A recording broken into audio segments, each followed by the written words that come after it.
Okay, we're here at the Carlisle Car Show, and we have walked this entire show, row after row, acre after acre. We found some good stuff, had a good time,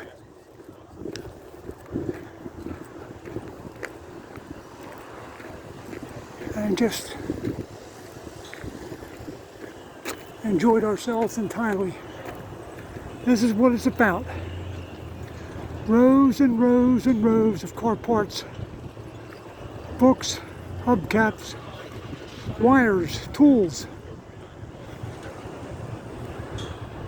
Takes all day, but because we take care of ourselves all year, keep ourselves in shape, we can do this. I'm tired, back's a little sore, but still put one foot in front of the other. And 13 years from now, I'll bring my grandson out here. He'll be 16, I'll be 90, and I'll still be going strong.